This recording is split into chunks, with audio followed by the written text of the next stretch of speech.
I'm Reged Ahmad, standing in for Joe Tovey, and this is the Full Story Newsroom edition. Well, it was a big budget gamble and a big broken promise. Labor has gone back on its political commitment to leave capital gains tax and negative gearing alone.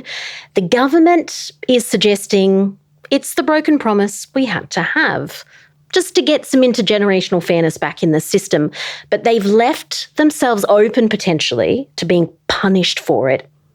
And is that fair? Should they be? Well, with us to talk about all of this today, Head of Newsroom Mike Ticher. Hi, Reged. I promise to be articulate, well-informed and fascinating. No doubt about that. Deputy Editor Patrick Keneally. Come back to me later. Mike stole my joke there. I was going to come in and say the same thing, but it's too late. It's all down to you, Senior Correspondent Sarah Martin. Hi, Reged, and I make no such promise. You've all you know what? You've all just left us so much to talk about. So let's start. Mike and Patrick.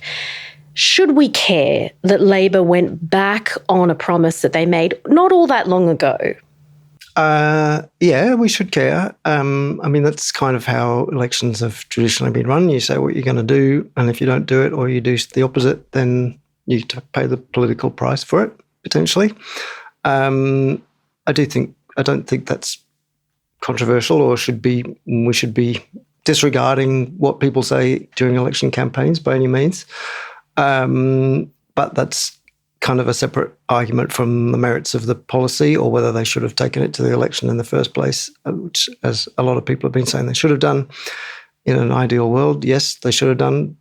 Their argument may well be, or other people's arguments may well be, that if they had done so, they would have, faced a very different election campaign that they might well have lost, and then policy wouldn't have happened anyway. So that's arguable, but the general principle, I think, that you should do what you say, and that it still stands. It definitely should still stand.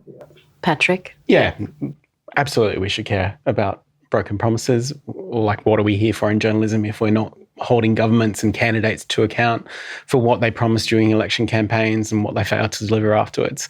Look, there are a lot of caveats that we can get into afterwards. I think there's, the role of media in the kind of rule in, rule out game before elections probably needs to be questioned.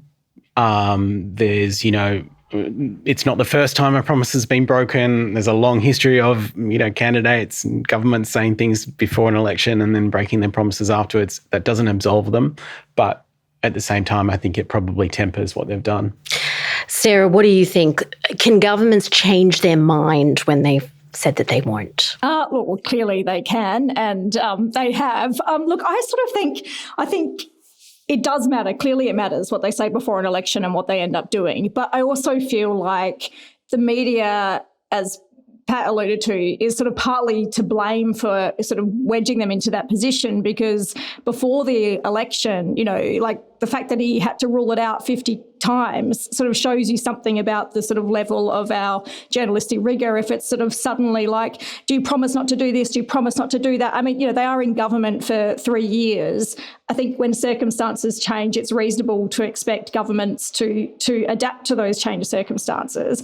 And then the other problem you've got is that we're sort of operating in this very sort of febrile environment where, in some ways, I kind of accept Jim Chalmers' argument that you kind of have to break trust to restore trust, because you've got a bigger sort of problem at play, which is this sort of widespread disaffection with, the political class and the major parties. I mean, could they have taken this to the last election and won? Probably, and that maybe would have been ideal, but would it have also been incredibly distracting? Would it have opened up a campaign from News Limited and the coalition, which may have caused them problems and been a distraction? And that's obviously, we'd seen that before in 2016 and 2019. So I can kind of understand when you're dealing in an unreasonable sort of media and political environment, and I would argue that it is in many ways unreasonable,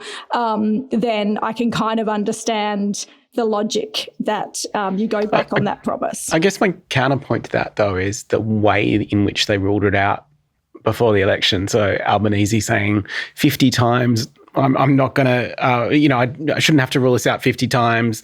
How hard is it just to say no? Whereas Jim Chalmers had that classic formulation of, we have no plans to change the settings around negative gearing and tax policy in this way. They could have been a little less strident in maintaining that line and left a little bit of wiggle room in there for themselves. I mean, I agree, but can you imagine what Albo, like the next question to Albo would have been, so you're not ruling it out, and then it would have been the story would have been, Albanese has left the door open to, I just feel like I completely agree. And I think in an ideal world, that's what should have happened, but we're not operating in an ideal world. But maybe parties should be using more of that language that is more like, this is what we plan to do, but who knows, there may be a war. We don't know what's going to happen. But then aren't we encouraging them just to be mealy-mouthed? Like, I kind of hate that as well. To some, I know it is a tricky one. You can see it both ways for sure. But we do have to allow a little bit of leeway for circumstances changing. I actually think in this case, it's not really a legitimate to argue that circumstances have changed all that much, because the housing disaster has been slow-moving one for, a couple of decades, and they had all that information very much available to them before the last election, despite what the extra stresses that the war and so on. Yeah, I was down in the Canberra budget lockup, and it was actually quite interesting having government advisors and ministers come in and present graphs to us and say, look, this is what's happening in the economy. This is why we have to change it. And I wanted to say to them, you should have been reading Greg Jericho's columns since 2013. All those graphs have been in there. It's the same thing we've been saying. Nothing has changed. Why has it taken so long for you to come around to this view that The Guardian and, lots of other people in Australian society have been saying there is a problem here, we need to fix it. And I do think, just going back to your point earlier, Sarah, about whether they could have, brought the policy to the last election, I think it's reasonable for us to ask of the politicians that they they know what they want to do, and they can argue for it. They can make the case for it across the nation, regardless, yes, the media may not give them a fair hearing, but this is what we expect them to do. They have all kinds of channels of communication open to them that are not the mainstream media now. And if they can't make a case for what they now say is a very clear and necessary change of policy, then I think, that's a mark against it. Yeah, no, I think you've definitely convinced me of that now, Mike. But I also it's no need for sarcasm. I also think it's interesting to consider whether before the election Albanese did believe that and did think that. And Chalmers didn't. True. And so, Albanese wasn't being misleading. He was just saying, absolutely, I guarantee I won't, because at that point he didn't want to. And there's been sort of internal agitation and, sufficient pressure that they've convinced him to change his mind. And maybe that's why Chalmers, we know he's wanted to be a reformer. Maybe that's why Chalmers was a bit more cautious with his words before the election. And, also Chalmers wants to be Prime Minister one day. So maybe, does he care if this is bad for Albanese and great for him? Maybe not. Yeah. That's a discussion about whether politicians are allowed to be humans. But can I take you all back to something that you've all just said, nothing has changed. But what about if I argue something has changed and it's called One Nation? I think that's it. That's clearly overlaying everything that both former major parties maybe are thinking about. I'm not sure if this is a populist measure exactly, though. I don't know if this is really aimed at that surge in One Nation, aimed at stemming that surge in One Nation vote specifically. I don't think they've been quite as calculating as that. I actually, to Sarah's point, I actually think they believe, or at least Jim Chalmers certainly believes in this policy, thinks it is the right thing for Australia to do. Call me naive. I think the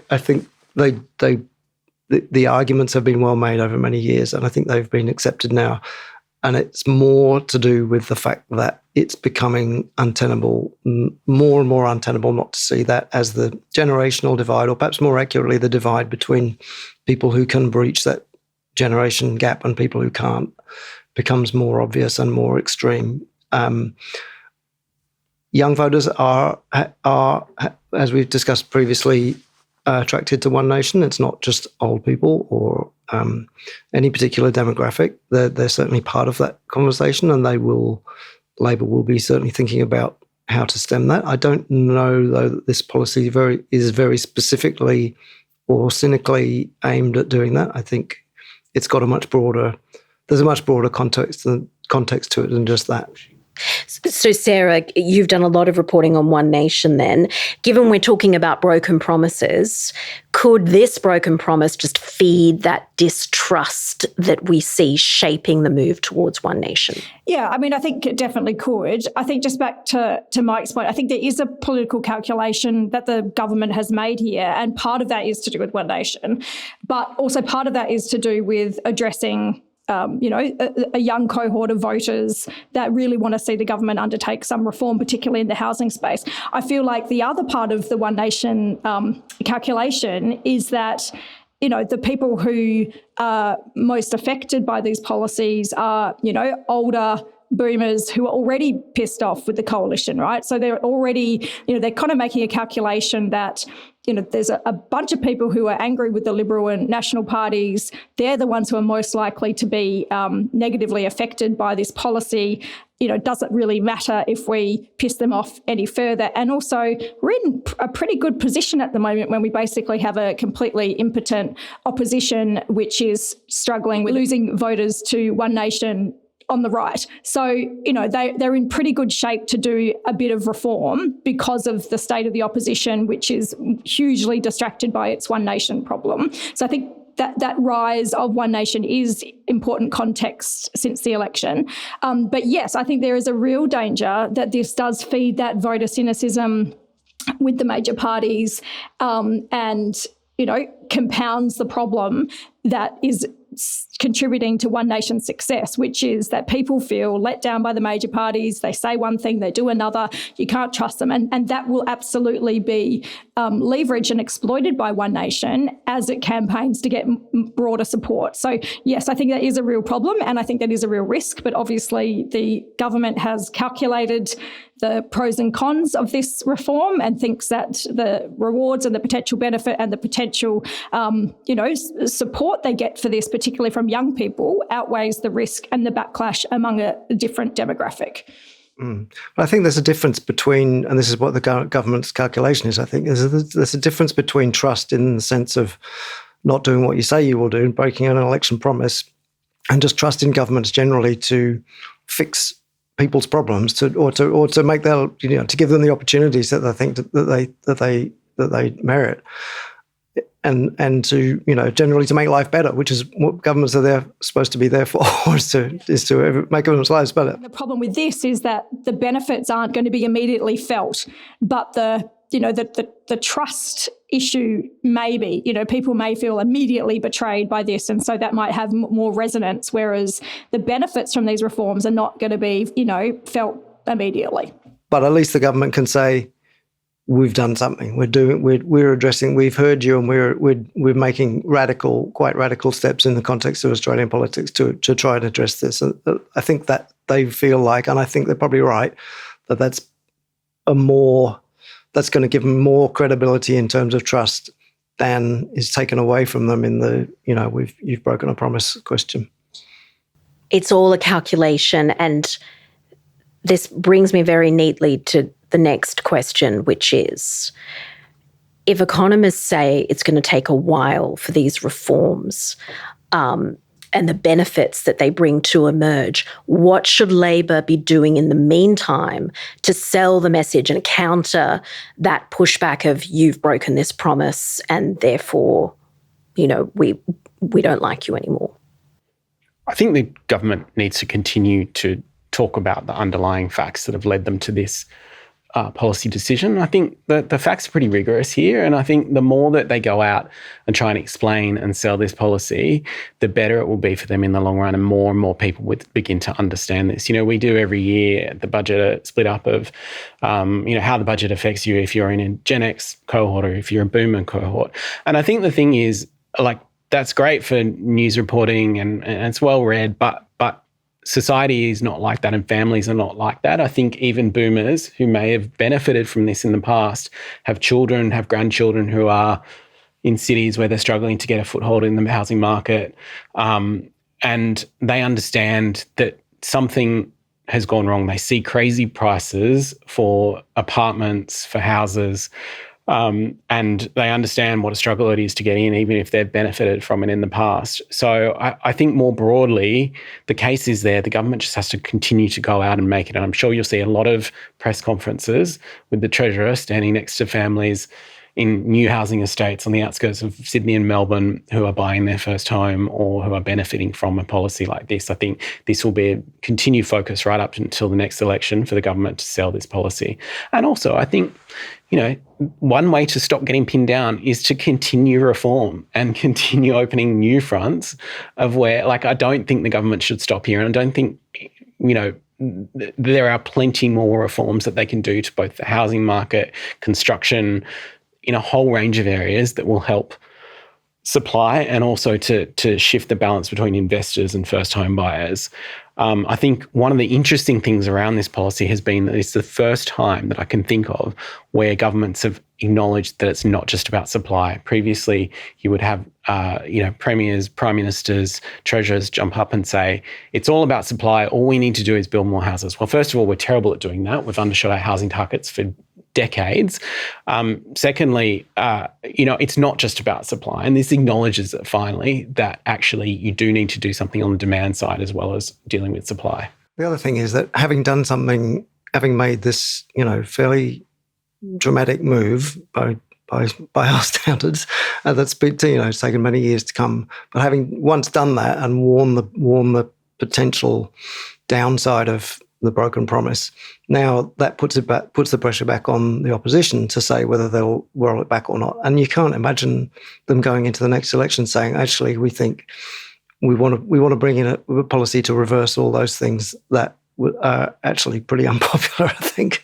But they've said that they will. Well, they've sort of danced around it a little bit. They've said they'll oppose it, but I don't think they're quite at a position where they said if it goes through Parliament, they'll definitely repeal it. Given we're all talking about John Howard's reforms, I'm waiting for someone to say core and non-core promises. It's a classic one. There's a few in history. Core and non-core promises, I think, has gone down in the pantheon. But there was also, Paul Keating's LAW law tax cuts, which turned out not to be affordable in the, I think it was the 93 election. And then there was also Julia Gillard as well of there'll be no carbon tax under a government I lead. These things happen pretty regularly, which I think feeds into a sense of cynicism and why probably it's not that big a deal. The carbon tax one was able to be massively weaponized with the help of a cashed up mining industry that had a lot to spend on campaigns all around Australia, and the coalition and, an unpopular government that seemed to be in chaos. But how much any of these other ones, like the Keating one, the Howard one, it just didn't really affect him that much. No, he stayed in power for a long time. That sort of goes back to what I was saying about whether the broken promise really resonates with people. I think they're just much more willing to look back or look at a government when it comes to an election and say, well, what did they actually do? And people were okay for several elections with what Howard's government had done. Yeah, I think it's going to be really interesting because I think don't underestimate the scare campaign and, how unreasonable it may become. I think absolutely this will give the Liberal Party a new lease on life and they'll, find that they've got something to talk about which isn't themselves. I think we know from the carbon tax election that was very potent. I expect we'll see that to the best of their abilities, plus they will, seize on elements of the tax reform itself to argue that, this is betraying voters, this is hurting, aspirational Australia. Even, Pauline Hanson, the way she was talking about the budget yesterday, it was like the great Australian dream was to, own multiple investment properties. So, look, I think we don't know exactly how this is going to play out, but I think there will be a scare campaign and the government is going to have to be nimble in how it responds to that. Just one more point on this. As to the impacts, negative gearing and capital gains tax are only really utilised by a small percentage of Australians. So it is not going to affect a lot of people in the way that, for example, Keating's tax cuts, affected a lot of people in their pay packet.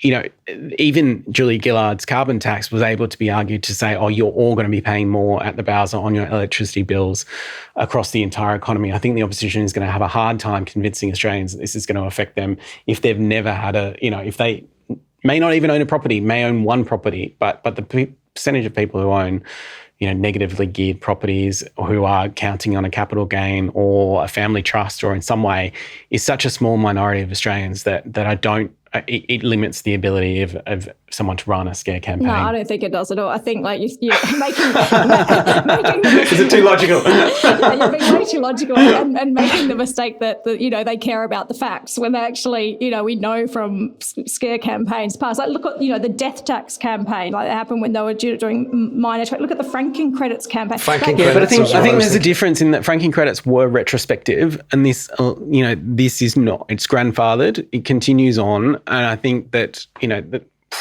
I don't know.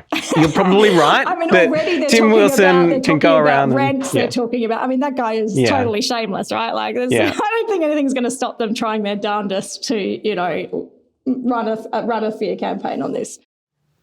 All right, now it's time for what we can't get out of our heads. Mike, we'll start with you.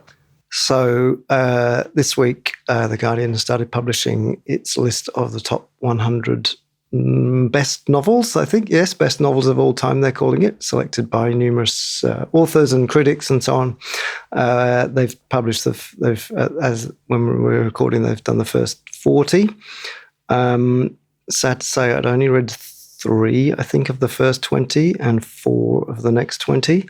So I'm kind of feeling really uneducated. And I've also been listening to the Rest is History spin-off podcast about books, which is kind of going through a lot of classics and some more modern things, which I'm really enjoying, but also a lot of them I haven't read. And I'm like, I just need to retire and just start reading all these books until the end of my life. We broke Mike. Is it rage bait? Do you look at that list and go, how dare you say that's number 93? A little bit, yeah. I was pretty surprised. I love The Go-Between, which is 99. I was quite surprised that Catch-22 was only 97 as well. But, since I haven't read all the other ones, I'm not really in a position to comment. Sarah. Yes, I'm also enjoying the list and feeling very disappointed in myself. But on the topic of books, the thing I can't get out of my head is a really good book called Yesteryear, which I've just finished, which is about a tradwife influencer, but it touches on some really great themes of, Christian nationalism and surveillance and our hold on reality, and can recommend. It's very fun. This is newsroom / book tips. We'll rebrand the program. Patrick. So, as I mentioned, I travelled from Sydney to Canberra for the budget. I took the train. We have a travel policy at work, which we should take the lowest carbon version of travelling to a place. Unfortunately, the train from Sydney to Melbourne is pretty slow. It took me on the way, because we got stuck behind a broken down freight train, 5 hours and 20 minutes. And then on the way back, it took 5 hours, which is slower than it's supposed to be. It's supposed to be 4 hours and 15 minutes, but it doesn't always run on time. There's $100 million in the budget to try and speed that up, but $100 million. High-speed rail? No. That's just slightly faster rail. It'll speed it up by 15 minutes for that $100 million. Yeah, the ambition is just to get it below 4 hours. Yeah, below 4 hours. But even that, I think, is just, it's not even going to make a dent, really, in that travel time. They're supposed to be getting new carriages, maybe with a bit better Wi-Fi. I don't know. But it feels like, come on, we're a rich country. We could be doing a lot better on this stuff than we are. And look, it's very popular. It's a nice journey, beautiful scenery. And, it's always packed. But look, it needs much more investment. Like, I think some people have estimated if you spend about $3 billion or $4 billion, you could get it to about 3 hours, which would be a much better journey. So, look, maybe next budget. I also feel like if it's not going to happen with Albo in charge, then, high-speed rail was his passion for a very long time. Well, that's the crazy thing about it. There's, 650 odd million in there for more planning works for the high-speed rail.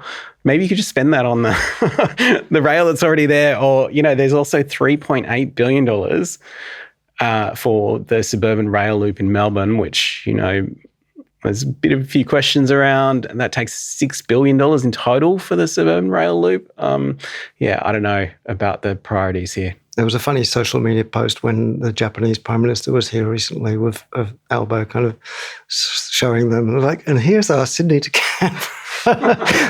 Fantastic rail project. It's like, yeah. In the UK, we moan about the weather. Here, we moan about public transport. Look, that's it for today. Thank you so much for listening. And don't forget, you can write into the Newsroom Edition with questions and suggestions at fullstory@theguardian.com. But for now, thank you so much, Patrick. Thanks, Reged. And Mike. Thanks a lot, Reged. And Sarah. Thanks, Reged.